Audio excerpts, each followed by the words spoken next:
Selamat malam. Ini adalah podcast pertamaku, dan aku juga nggak tahu apakah kalian akan suka atau nggak sama podcast perdana ini.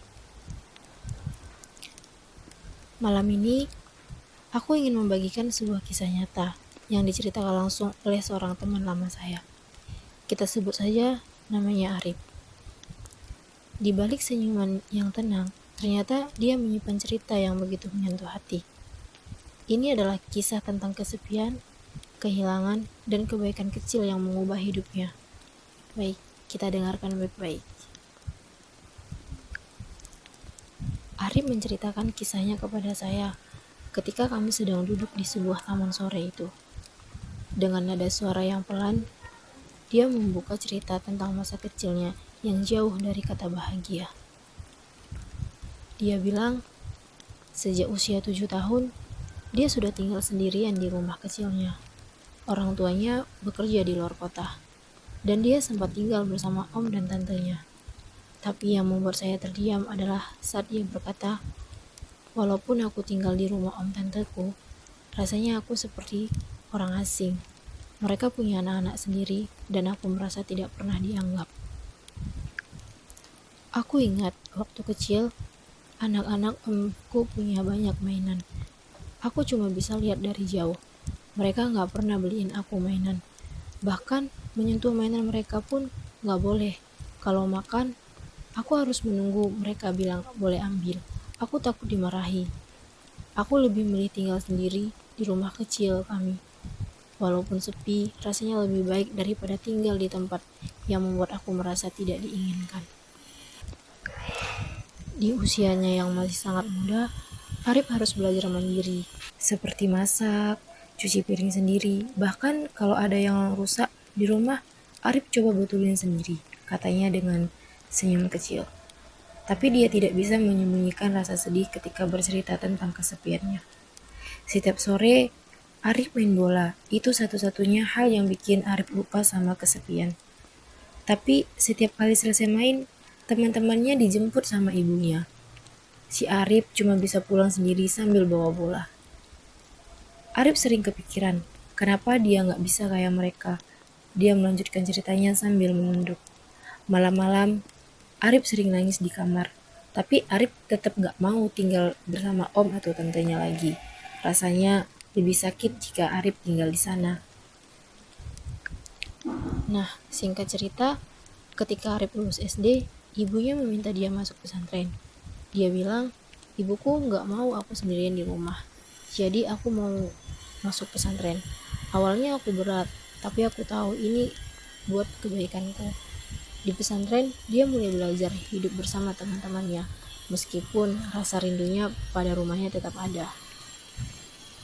Setelah lulus pesantren, Arif melanjutkan sekolahnya di SMA, kampung sebelah. Tapi kemudian, kebahagiaan kecil datang.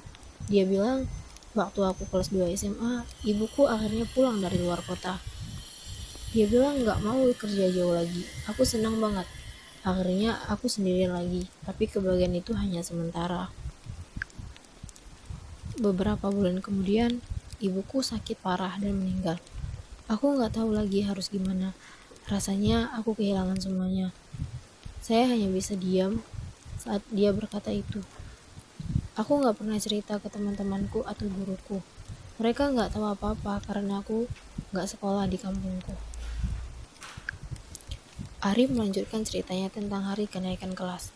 Hari itu, wali murid diwajibkan mengambil rapor. Tapi dia bingung siapa yang bisa mengambil rapornya.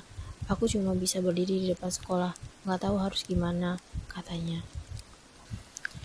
Ketika dia hendak pulang tanpa mengambil rapornya, seorang tukang becak bertanya kepada dirinya, mana rapornya? Dan Arif menjawab, gak ada yang ambilin, om, bapak lagi kerja. Dia bercerita dengan senyum kecil. Lalu tukang becak itu bilang, ya sudah, biar saya yang ambil. Di situ Arif merasa kaget, tapi juga senang. Ada orang yang peduli walaupun dia gak kenal sama sekali. Ketika hari kelulusan tiba, Arif menceritakan bagaimana dia hanya duduk sendirian di dalam kelas. Teman-temanku pada foto sama orang tua mereka. Aku cuma duduk di kelas sambil lihat dari jauh. Aku nggak punya siapa-siapa, tapi saat itu seorang guru mendekatinya. Ibu guru itu bertanya, "Arif, kenapa kamu nggak keluar?" Aku bilang ke guru itu, "Nggak ada keluarga yang datang." Dia tanya lagi, "Orang tuamu kemana?" Aku akhirnya cerita semuanya. Aku bilang, ibuku sudah meninggal dan bapakku kerja di luar kota. Guru tersebut kaget, lalu memeluknya. Dia bilang, "Aku nggak pernah merasa dipeluk seperti itu sebelumnya." Nah, kisah Arif ini adalah pengingat bagi kita semua bahwa di balik senyum seseorang bisa jadi ada cerita yang begitu berat. Tapi di tengah kesepiannya dia bertahan dan dia menunjukkan bahwa bahkan kebaikan kecil dari orang asing seperti tukang beca itu bisa membuat perbedaan besar. Ketika dia selesai bercerita, saya hanya bisa berpikir betapa kuatnya dia. Terima kasih sudah mendengarkan podcast saya dengan kisah Arif. Eh, Ingat, jangan pernah ragu untuk berbuat baik kepada siapapun.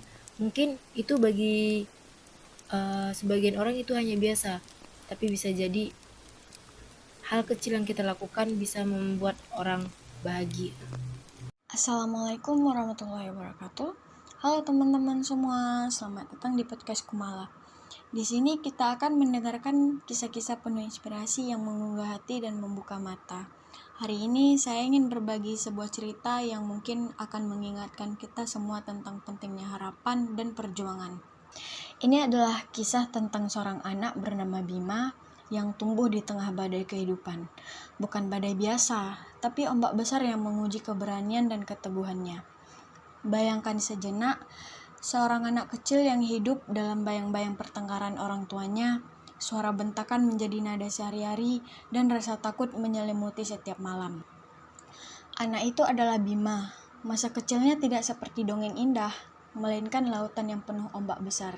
Kadang tenang, tetapi seringkali menggulungnya ke dalam kepedihan. Namun, kisah ini bukan sekedar cerita tentang penderitaan. Ini adalah perjalanan seorang anak yang berani melawan ombak hidupnya, menemukan cahaya di tengah gelap, dan membuktikan bahwa bahkan badai terbesar pun bisa dilalui. Hari ini saya akan mengajak kalian menyelami kisah Bima, kisah tentang keberanian, harapan, dan tekad untuk bangkit. Mari kita mulai. Masa kecil Bima dipenuhi ketakutan mendengar pertengkaran ayah dan ibunya. Bima sering menjadi pelampiasan emosi, baik secara langsung maupun tidak langsung. Bima ingin lari dari kenyataan, tetapi masih berharap keluarganya akan utuh kembali. Akhirnya, ayah dan ibu Bima memutuskan untuk berpisah, dan ini menjadi titik balik dalam hidupnya. Setelah perceraian, Bima tinggal bersama ibunya yang harus bekerja keras sebagai buruh harian. Kehidupan semakin sulit, dan Bima mulai bekerja sebagai pengantar barang sepulang sekolah. Bima menghadapi diskriminasi di sekolah karena berasal dari keluarga broken home. Meskipun sulit, Bima tetap menunjukkan prestasi akademisnya sebagai bentuk pembuktian diri. Pendidikan menjadi alat perlawanan Bima terhadap kemiskinan dan stigma sosial. Bima bertemu dengan seorang guru yang menjadi mentor dan sumber inspirasi. Guru ini mengajarkan Bima bahwa luka di masa lalu tidak mendefinisikan masa depan. Bima mulai menuliskan impiannya menjadi seorang pengusaha yang bisa membantu orang-orang kecil. Namun, keluarganya kembali menghadapi krisis. Ibunya jatuh sakit karena beban kerja yang terlalu berat. Akhirnya, Bima harus mengambil keputusan besar untuk berhenti sekolah sementara waktu demi membantu ibunya. Dengan segala keterbatasan, Bima bekerja lebih keras. Ia juga mulai mengikuti kursus gratis untuk mengembangkan keterampilannya. Rintangan terus berdatangan, termasuk ejekan dari teman-teman seusianya yang tidak memahami perjuangannya. Akhirnya, Bima mendapatkan beasiswa untuk melanjutkan sekolah karena prestasi dan tekadnya. Semangat dan kerja keras adalah kunci untuk melewati badai kehidupan. Bima berhasil menyelesaikan sekolah dan melanjutkan pendidikan tinggi dengan beasiswa penuh. Dengan tekadnya, Bima meraih cita-citanya menjadi pengusaha. Ia membuka usaha kecil yang memberikan pekerjaan bagi masyarakat sekitar. Bima juga berusaha memulihkan hubungan dengan ayahnya, meskipun luka itu masih ada. Akhirnya, Bima bisa berdiri di depan panggung memberikan pidato, berkata, "Masa lalu bukanlah akhir, kita selalu bisa menulis cerita baru." Dan itulah kisah perjalanan hidup Bima, sebuah cerita tentang keberanian melawan ombak kehidupan. Dari masa kecil yang penuh luka, hingga akhirnya ia berdiri tegak. membuktikan bahwa masa lalu bukanlah akhir, melainkan awal dari perjalanan baru. Kisah Bima mengajarkan kita bahwa semangat, kerja keras, dan pendidikan bisa menjadi senjata paling ampuh untuk mengalahkan kemiskinan dan stigma sosial. Dan seperti kata Bima di akhir perjalanannya, masa lalu bukanlah akhir, kita selalu bisa menulis cerita baru. Terima kasih telah mendengarkan podcast Kumala hari ini. Saya harap cerita ini bisa menjadi inspirasi dan pengingat bahwa badai pasti berlalu dan kita selalu punya pilihan untuk bangkit. Wassalamualaikum warahmatullahi wabarakatuh. Halo semuanya, saya Indah Mayana Sregar. Selamat datang di podcast saya. Hari ini saya akan berbagi cerita tentang perjuangan saya membiayai kuliah tanpa bantuan orang tua. Saya lahir dan dibesarkan di kota Padang Sidimpuan dalam keluarga sederhana. Orang tua saya selalu mendukung pendidikan saya. Namun kondisi keuangan kami terbatas. Saya tahu saya harus berusaha sendiri untuk mencapai impian.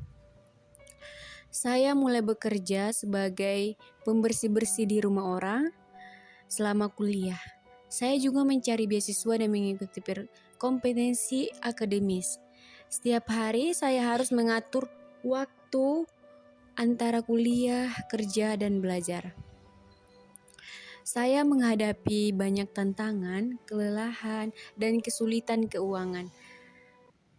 Namun, saya belajar untuk tetap fokus, disiplin, dan percaya diri. Saya menyadari pentingnya mengatur waktu, memprioritaskan kebutuhan, dan meminta bantuan saat diperlukan.